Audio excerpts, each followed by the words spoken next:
नमस्कारम। Class tenth science का जो ये लेक्चर सीरीज है इसमें आपका स्वागत है दोबारा। और प्लीज़ ध्यान रखें, शेयर करें, लाइक करें, सब्सक्राइब ज़रूर करें।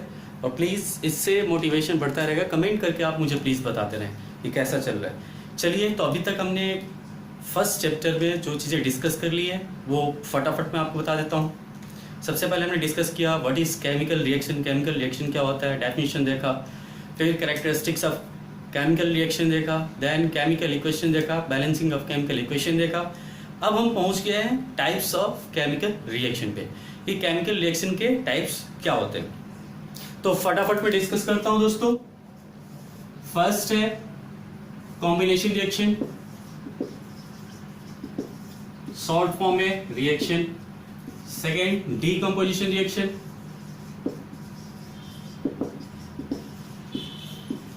थर्ड है displacement reaction,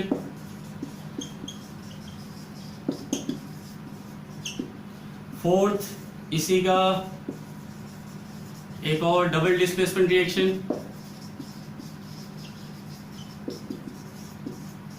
and fifth oxidation reduction.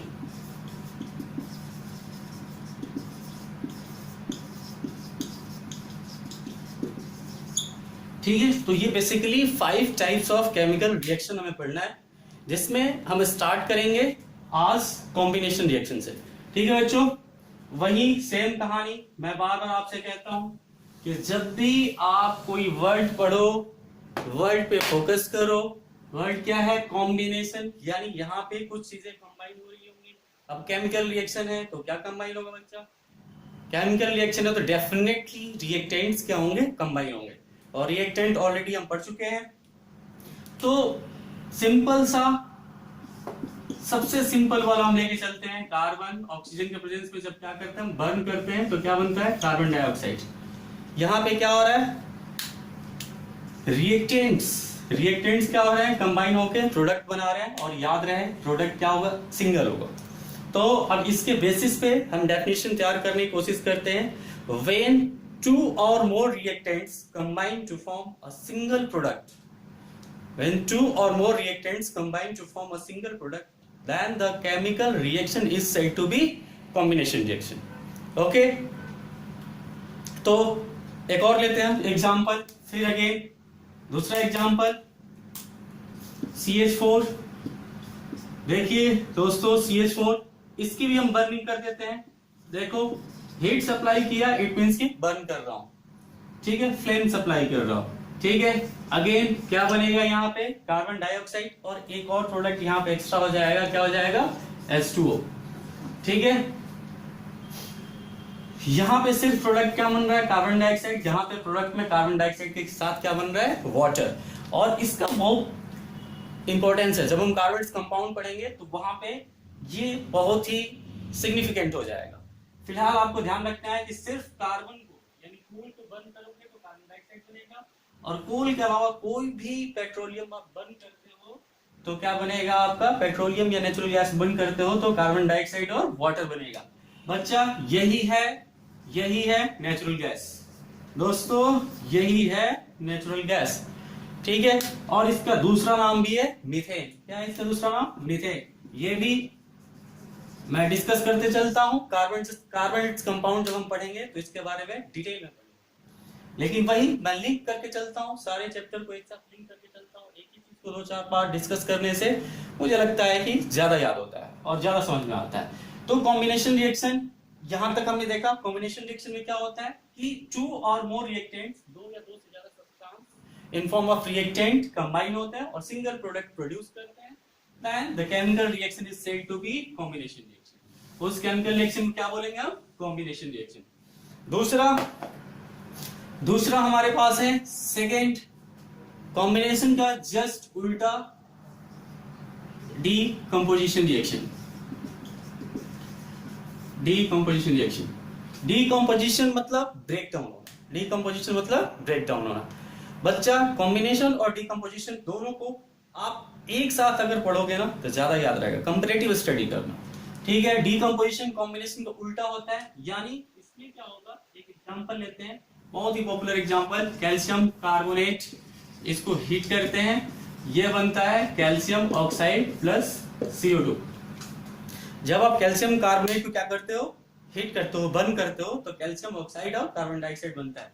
याद करो बच्चे, ये हमारे सामने तीसरी चौथी बार आ रहा है कैल्शियम ऑक्साइड, जिसको हम क्विक लाइम कहते हैं, और this is the chemical reaction of formation of quick lime. Quick lime का फॉर्मेशन कैसे होता है, कैल्शियम कार्बोनेट। आप ये भी पढ़ोगे बच्चे, ये भी हमारे सिलेबस में है। ये मार्बल जो आप देखते हो ना, मार्बल बेसिकली किससे बना होता है, कैल्शियम कार्बोनेट से। ठीक है बच्चों, तो कैल्शियम कार्बोनेट से क्या, कैल्शियम कार्बोनेट बेसिकली क्या होता है, मार्बल। ठीक है बच्चों, एक जो कॉम्बिनेशन रिएक्शन था उसमें एक चीज थोड़ा सा एक एक्स्ट्रा इंफॉर्मेशन देना चाहता हूं, जो याद पूछा जाता है, एक दो बार ही पूछा गया है, वही कॉम्बिनेशन रिएक्शन पे भूल गया था, मैं दोबारा डिस्कस कर देता हूं आपसे, बहुत ही इंपॉर्टेंट है। यही क्विक लाइम से मुझे याद आया, जब कैल्शियम ऑक्साइड क्या करते हैं बच्चों, वाटर से रिएक्शन कराते हैं, ये हम पढ़ चुके हैं। क्विक लाइम से स्लैक लाइम जब बनाते हैं, कैल्शियम हाइड्रोक्साइड, ठीक है, और यहाँ पे हीट प्रोड्यूस होता है, बताया था कि ये एक्सोथर्मिक रिएक्शन भी होता है। तो बेसिकली ये जो है ना, ये व्हाइट वॉशिंग वाला फेनोमेना है। क्या करते हैं, क्विक लाइम में वाटर मिक्स करते हैं, पहले ऐसा होता था, चूना जिसको बोलते हैं, चूना ला के पानी मिक्स करते थे, मिक्स करने के बाद उसको दीवारों पे लगाते थे, दीवार पे जो लगाते थे वो क्या होता था, स्लैक लाइम होता था। और ये जब दीवार पे लग जाता है तो एटमॉस्फेयर में जो कार्बन डाइऑक्साइड है, एटमॉस्फेयर के कार्बन डाइऑक्साइड से रिएक्शन करके ये बनाता है कैल्शियम कार्बोनेट। दीवारें जो चमकती है ना, दीवार पे जो परत होता है, फर्स्ट जो लेयर होता है, क्या होता है, कैल्शियम कार्बोनेट का होता है। व्हाइट वॉशिंग का ये केमिकल रिएक्शन है, यानी स्लैक लाइम एनवायरनमेंट में प्रेजेंट कार्बन डाइऑक्साइड से रिएक्शन करता है और क्या बनाता है, कैल्शियम कार्बोनेट। अभी बताया मैंने, मार्बल। ठीक है, तो बेसिकली कुछ ऐसा ही होता है। चलो, डिकम्पोजिशन रिएक्शन भी हमने देख लिया, डिकम्पोजिशन रिएक्शन का एक एग्जांपल देखा हमने, फिर एक और एग्जांपल मैं डिस्कस कर लेता हूं जो आपके एनसीईआरटी में है। PbNO3 होल्ड प्राइस, Pb होता है बेटा, Pb होता है लेड, NO3 क्या होता है, नाइट्रेट। तो इसको क्या पढ़ दोगे आप, लेड नाइट्रेट। इसका नाम क्या है, लेड नाइट्रेट। लेड नाइट्रेट को जब हम हीट करते हैं, ठीक है दोस्तों, लेड नाइट्रेट को जब हीट करते हैं तो लेड ऑक्साइड, नाइट्रोजन डाइऑक्साइड और प्लस ऑक्सीजन, ये ब्राउन कलर का जो फ्यूम निकलता है। जब आप ये केमिकल रिएक्शन कराओगे लैब में, एक्टिविटी में भी डिस्कस किया गया है एनसीईआरटी में कि लेड नाइट्रेट को जब आप हीट करते हैं तो हीट करने के बाद लेड ऑक्साइड, ऑक्सीजन और ब्राउन फ्यूम निकलता है। ये जो ब्राउन फ्यूम निकलता है, बेसिकली वो ब्राउन फ्यूम क्या होता है, नाइट्रोजन का ऑक्साइड होता है। बच्चा, मैंने ये क्यों डिस्कस किया, देखो डीकंपोजिशन रिएक्शन का भी डेफिनेशन मैंने नहीं बताया, बता देता हूं। देखो यहाँ पे क्या हो रहा है, रिएक्टेंट सिंगल है, प्रोडक्ट 2 और मोर देन 2 है, तो जस्ट उल्टा हो गया। कॉम्बिनेशन में 2 रिएक्टेंट्स, सिंगल प्रोडक्ट, 2 और मोर रिएक्टेंट, सिंगल प्रोडक्ट, और यहाँ पे 1 रिएक्टेंट, 2 और मोर प्रोडक्ट, जस्ट अपोजिट। तो when a single reactant decomposes to form 2 or more products, then the chemical reaction is said to be decomposition reaction. Okay, important information जो इससे related है वो क्या है, टेस्टिंग ऑफ। आपसे question 2-3 होते हैं जो एक्टिविटी बेस्ड क्वेश्चन होते हैं, एग्जाम में पूछे गए हैं, पूछे भी जाते हैं। एक तो हाइड्रोजन की टेस्टिंग, हाइड्रोजन गैस का टेस्टिंग, ऑक्सीजन गैस की टेस्टिंग, कार्बन डाइऑक्साइड गैस की टेस्टिंग और नाइट्रोजन गैस की टेस्टिंग, नाइट्रोजन ऑक्साइड गैस की टेस्टिंग। तो बेसिकली ये नाइट्रोजन डाइऑक्साइड गैस का क्या है, टेस्टिंग है। जो ब्राउन फ्यूम निकल रहा है ना, उस ब्राउन फ्यूम से आप बोलोगे कि हाँ यहाँ पे नाइट्रोजन डाइऑक्साइड गैस लिबरेट हो रहा है, निकल रहा है। ठीक है, तो एक तीर और कई निशाने, एक साथ हमने कई सारी बातें कर ली। ठीक है, ये हुआ हमारा डिकम्पोजिशन रिएक्शन। सारे टेस्ट की मैं डिस्कस करूंगा, जैसे जैसे आता जाएगा मैं डिस्कस करते जाऊंगा। डिकम्पोजिशन रिएक्शन के 3 बेटे, डिकम्पोजिशन रिएक्शन के 3 बेटे, 3 कौन कौन से बेटे, एक थर्मल, गुस्से वाला, हीट, थर्मल मतलब होता है हीट। दूसरा इलेक्ट्रिसिटी वाला, जिसको बोलते हैं इलेक्ट्रोलिटिक, थर्मल डिकम्पोजिशन और इलेक्ट्रोलिटिक डिकम्पोजिशन वैसे ही। और लास्ट फोटोलिटिक डिकम्पोजिशन। ठीक है, एक डिकम्पोजिशन जो हीट से हो, दूसरा डिकम्पोजिशन जो इलेक्ट्रिसिटी से हो, और तीसरा डिकम्पोजिशन रिएक्शन जो किससे हो, लाइट सनलाइट से, किससे हो, सनलाइट से हो, उसको क्या बोलते हैं, फोटोलिटिक। फोटोलिटिक, फोटो मतलब लाइट ही होता है, फोटोन आप पढ़ोगे हायर क्लासेस में। तो फोटोलिटिक डिकम्पोजिशन इन सनलाइट के प्रेजेंस में क्या हो, रिएक्टेंट ब्रेक डाउन होके टू और मोर प्रोडक्ट्स बनाए। इलेक्ट्रिसिटी के प्रेजेंस में रिएक्टेंट ब्रेक डाउन होके टू और मोर प्रोडक्ट्स बनाए। और थर्मल में हीट के प्रेजेंस में रिएक्टेंट ब्रेक डाउन होके टू और मोर प्रोडक्ट्स बनाए। ठीक है, तो एक एक करके इन तीनों का एग्जांपल ले लेते हैं। डिकम्पोजिशन के तीनों बेटे हैं उनके एग्जांपल लेते हैं दोस्तों। विद्यार्थियों, डिकम्पोजिशन थर्मल, अभी मैंने एग्जांपल लिया थर्मल का, आपके सामने एग्जांपल दो दे दिया मैंने, फिर एक बार रिकॉल करा देता हूं। कैल्शियम कार्बोनेट को हीट सप्लाई किया, क्या बना, calcium oxide plus carbon dioxide. Heat के प्रेजेंस में एक रिएक्टेंट टू और more than two product form कर रहा है, इट मींस कि थर्मल डिकम्पोजिशन। यानी डिकम्पोजिशन किसकी वजह से हो, हीट की वजह से। अगर डिकम्पोजिशन हीट की वजह से हो रहा है तो वो थर्मल डिकम्पोजिशन रिएक्शन है। ठीक है, नेक्स्ट हमारा इलेक्ट्रोलिटिक डिकम्पोजिशन रिएक्शन। इलेक्ट्रोलिटिक यानी इलेक्ट्रिसिटी के प्रेजेंस में बच्चों वाटर का हम क्या करते हैं, इलेक्ट्रोलिसिस करते हैं। वाटर का इलेक्ट्रोलिसिस करते हैं तो बेसिकली इलेक्ट्रिसिटी सप्लाई किया वाटर में। एक चीज याद रखना, इसमें मिक्स कर देना, क्या, डाइल्यूटेड H2SO4। क्यों मिक्स करते हैं, ताकि आयंस प्रेजेंट हो, ताकि इलेक्ट्रोलिसिस पॉसिबल हो सके। अगर आयन प्रेजेंस नहीं है, आयन का प्रेजेंस नहीं है तो इलेक्ट्रोलिसिस पॉसिबल नहीं है। इसलिए हमें कुछ आयन ऐड करना पड़ता है, जो कि H2SO4, डाइल्यूटेड H2SO4 से वो आयन मिलेंगे। ठीक है, अच्छा, product H2 plus O2, hydrogen gas निकलता है, ऑक्सीजन गैस निकलता है। अब मैं बैलेंसिंग भी चालू कर देता हूँ, पीछे छूट गया जल्दी में।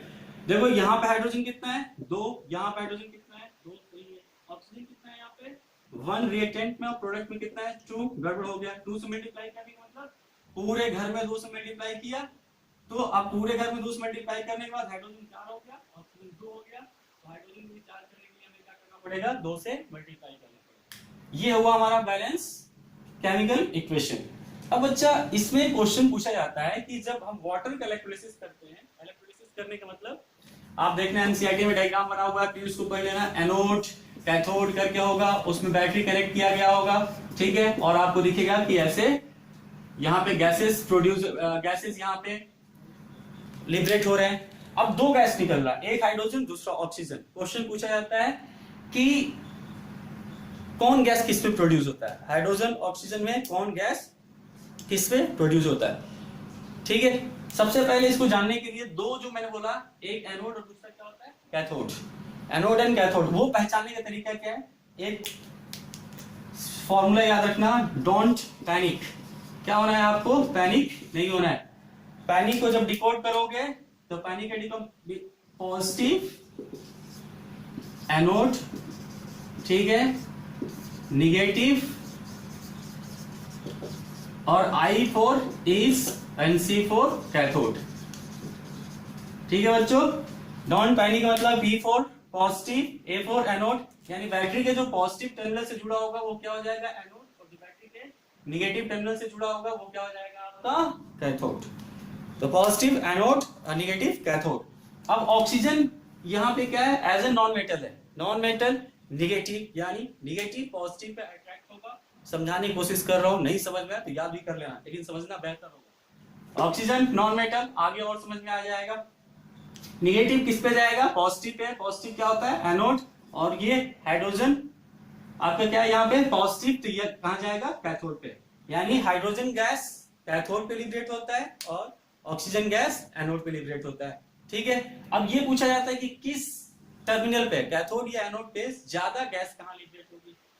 देखिए, देखो दोस्त, यहाँ पे हाइड्रोजन 2 टाइम्स है, ऑक्सीजन 1 टाइम्स है। यानी जब गैस प्रोड्यूस हो रहा है तो 2 मॉलिक्यूल हाइड्रोजन का और 1 मॉलिक्यूल ऑक्सीजन का क्या हो रहा है, लिबरेट हो रहा है। यानी हमेशा ऑक्सीजन से हाइड्रोजन 2 टाइम्स ज्यादा लिबरेट हो रहा है। इट मींस कि हाइड्रोजन गैस ज्यादा निकलेगा इलेक्ट्रोलाइटिक डिकम्पोजिशन रिएक्शन में, और हाइड्रोजन कहाँ पे निकल रहा है? कैथोड पे, यानी कैथोड पे आपको ज्यादा गैस निकलता हुआ दिखेगा। ये हो गया हमारा इलेक्ट्रोलाइटिक डिकम्पोजिशन रिएक्शन। थर्ड है हमारा photolytic decomposition reaction. Photolytic decomposition reaction, photolytic decomposition sunlight के प्रेजेंस में AgCl, इसको Ag silver Cl chloride, silver chloride को जब हम क्या करते हैं सनलाइट में रखते हैं तो ये ब्राउन कलर में क्या होता है? कन्वर्ट हो जाता है, Ag प्लस Cl2 गैस निकलता है। फिर बैलेंस करो, Ag यहाँ पे 1, यहाँ पे 1, बट यहाँ पे 1 क्लोरीन और यहाँ पे 2, इसके लिए 2 से मल्टीप्लाई करना पड़ेगा, ये भी 2 से मल्टीप्लाई कर दोगे। ये बहुत इंपॉर्टेंट केमिकल रिएक्शन है। व्हाइट, ब्लैक एंड व्हाइट जो फोटोग्राफी होती थी उसमें सिल्वर क्लोराइड या इसका एक और भाई इसी के फैमिली का सिल्वर ब्रोमाइड यूज करते थे। सिल्वर ब्रोमाइड के साथ भी वही काम, सनलाइट, ठीक है, और ये Ag plus bromine gas liberate होगा, Br2 में क्या हो जाएगा? कन्वर्ट हो जाएगा। तो ये सनलाइट के प्रेजेंस में सिंगल रिएक्टेंट 2 और मोर प्रोडक्ट्स में कन्वर्ट हो रहा है, that's why it is the photolytic decomposition reaction. The decomposition reaction which is due to the decomposition of reactant due to the sunlight, then it is said to be a photolytic decomposition reaction. Okay बच्चों, black and white photography में जो पहले film बन के आती थी, negative बोलते थे, वो नेगेटिव किससे बनता था? आपका सिल्वर क्लोराइड या सिल्वर ब्रोमाइड से। ठीक है, तो अगले क्लास में जो नेक्स्ट बचे हुए बच्चे को जो पार्ट है उनको हम डिस्कस करेंगे। थैंक यू, और मैं इसके बारे में और डिटेल में डिस्कस करूंगा। Thank you.